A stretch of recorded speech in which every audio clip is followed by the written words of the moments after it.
Hey, good morning, everybody. It's 4:30 a.m. This is, I think it's Thursday. Yeah, it's Thursday. Uh, it's been a hell of a week. Here in Pensacola, we've had some brutal temperatures, and it's really not even all summer yet.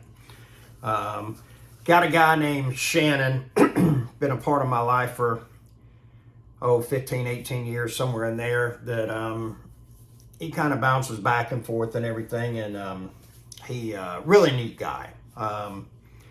Keep him in your prayers. He seems to do real good for 6 weeks to a couple months, and then something ends up happening and he goes off, or things are different somewhere else, or something to that effect. But one of the best rebuilders you'll ever meet. However, just can't stay on the path, so to speak. And I noticed this with a woman that I dated years ago. And what happened with her is they would be somewhere, and her mother would do something, and had been arrested for forging scripts, for embezzling, for this, for that. And so her dad would pack everybody up, and then they would move somewhere, and then they'd start over. And everything was wonderful for a year, 2 years, and then mom would do something again. And so then they would have to move, and then everything was wonderful again, okay? And with she and I, what I couldn't understand is that we got to a certain point, and it was like she wanted to do a bunch of stuff that would really back us up. And I was like, no. I said, we can slow down, but we're not stopping, and I'm damn sure not going backwards. And I really didn't conceptualize and understand what was going on, so to speak. But I see this with many people, is it's almost an addiction to the feel good, and then it reinforces something with us that we have to totally destroy it to get to a point of being happy again, and that we can't continue to be happy on the journey without something getting destroyed. And so there's this process of starting over, beginning again, a redo, a hard reset, whatever you want to call it. And the problem with that is that you're always going back to square one. And especially if some of that is financial, in the sense that if you build up a nest egg and then you go blow it on something, whether it's a car, a purse, drugs, gambling, one hell of a weekend or a vacation or something like that. And I understand it from my point of view, and in the sense that motivation comes from a point of deprivation. And one thing I've noticed about myself is that when I get to a place of financial abundance, have a lot of money sitting in the bank, or what I consider to be a lot, pardon me, it's harder for me to stay motivated. And what ends up happening is, about the best way I can explain it is, it's like Thanksgiving dinner. You're sitting at the table, you're enjoying that cranberry and that good stuffing and that turkey, and then turkey skin. Turkey skin is the best part. I don't care what anybody else says. The skin is the very best part, okay? So you've gotten, if you're like me, then I hung out in the kitchen, and as soon as they turned their back, I was pinching a piece of skin off of there and everything like that. And so what it comes down to is that you're eating and you get full. And what is it we want to do when we get full? We want to push away from the table. That, my friend, is the most important time for you to mash the gas, stay. And the reason for that is that there's kind of a phenomenon that occurs, and we call it playing the rush in poker. And it's like if you win a couple hands in a row, sometimes there's this anomaly that occurs that, you win 2, 3 hands in a row, regardless of what you get. The fourth hand, go ahead and raise it up, And so you got to take advantage of the momentum that you have at that time. And for me, it's been very difficult because, for lack of better words, that's why I said that. Sleep in a little bit, take it easy, and be that guy, And the thing about it is that guy does not get ahead and ends up going back and having regrets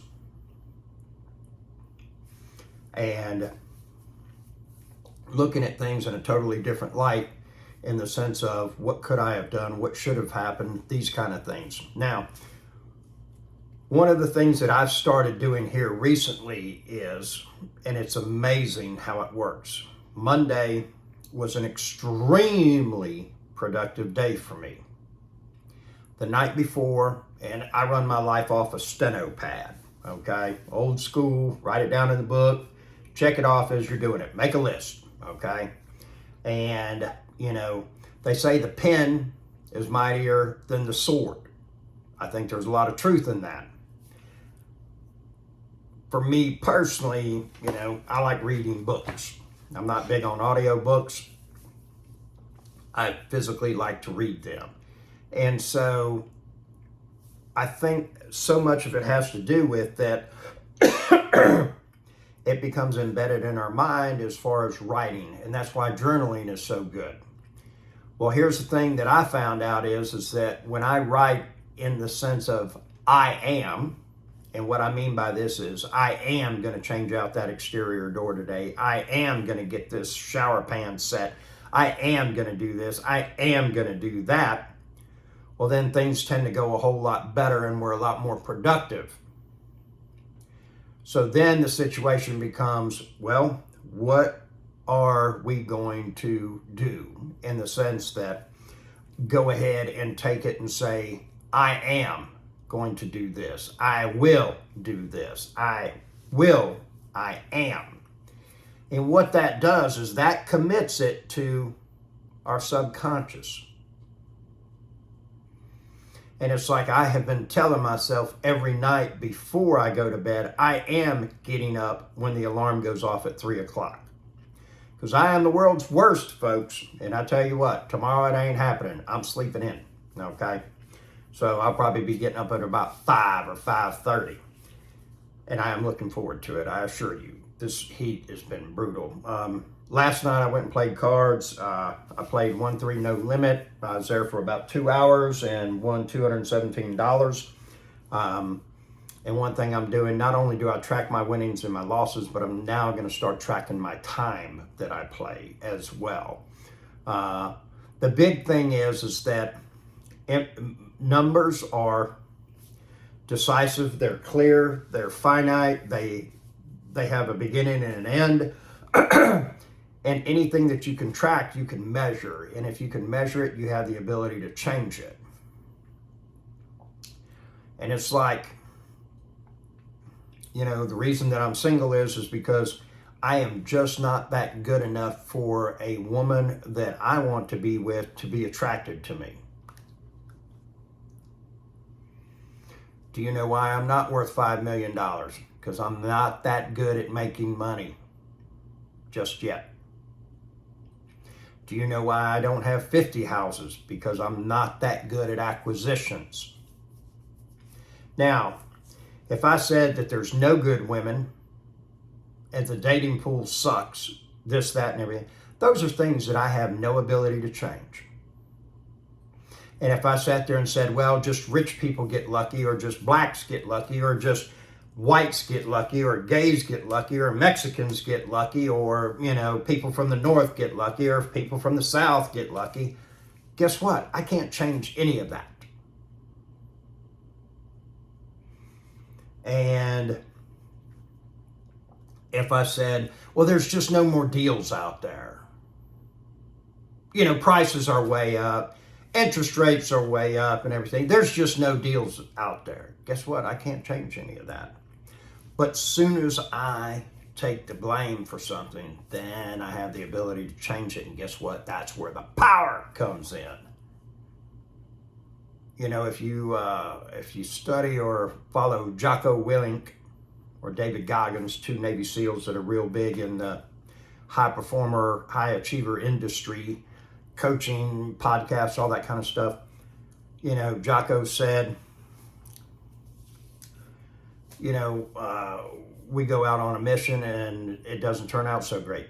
Good deal. Now we got something to work from, and so the next one's going to be better. You know, we're going to have to scratch this mission. Okay, next, great. We're going to be able to pack better next time. You know, his response was always great. And then this is what we're going to do better because of this. Everything was his fault. Didn't matter. Oh, that's my fault. Great. This is what we're going to do differently. Great. This is what's going to happen. And so the thing is that is something that you are able to change. And that is something that's absolutely critical. It was like last night at the poker table. I made it $7. Another guy makes it $15, and then you get call, and then it comes back to me. So I go ahead and call the extra raise. So there's 4 people in the pot. And the flop comes 6-5 something. And I check, another guy checks. The third guy that just called the pre-flop raise, no, I'm sorry. The flop comes 6-5 something, and one guy bets 15. Next guy bets 30. Next guy calls 30. I fold, and that guy folds. Well, the guy that makes it 30, he's only got another 45 in front of him. So then the next card comes, and it's what we call a blank. It really doesn't matter. And so there's only 2 people in the pot. The guy that raised to 30, he goes all in. Next guy calls immediately. And the board runs out. It's horrible. If you had one card, I forget what it was, it made a straight. But the guy that made it 30, he had pocket aces.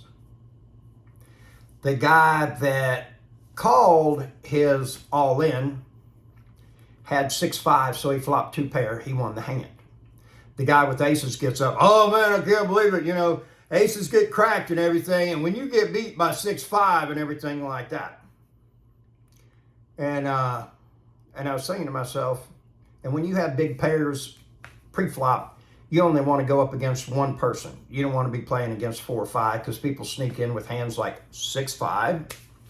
And, you know, you had a bet, you had a raise, and then the guy with aces just called. And he should have made it all in at that point, and everybody would have folded, and then he would have won the pot. But see, it's everybody else's fault. And it was this guy that was playing badly because he called and he got in there with 6-5. The great thing is I never correct players because I never make money on people that play correct. You always make your money on people that play badly, okay?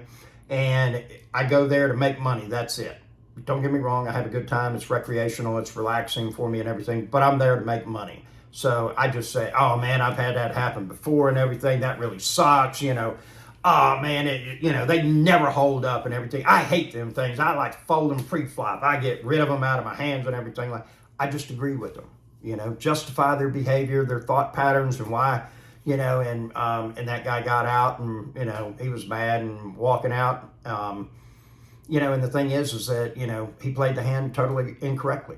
You know, I try to play every hand perfectly as best as possible. I don't look at it like, well, I'm down $150 and now I got to make it all up in one hand. And, you know, if the flop hits and I make it, you know, because those are long shots and that's a poor mindset. That's starting to get into what we call the lottery mentality. I'm going to hit it big overnight. And that just doesn't happen. Poker's a lot like building wealth. It's a slow grind. Okay, but I need to play each hand best as possible, and then if you do that, you have a whole night of best as possible session, and generally speaking, you're going to come out ahead. So the thing about it is that write down on your scheduling, I am going to do this. I am going to put the pavers down. I am going to paint this room. I am going to put the dead wood up for the sheetrock, or whatever it is. You know, put the I am in there and reap the benefits and the rewards. If you want 15 minutes of my time, send me an email with your phone number and I will get back with you.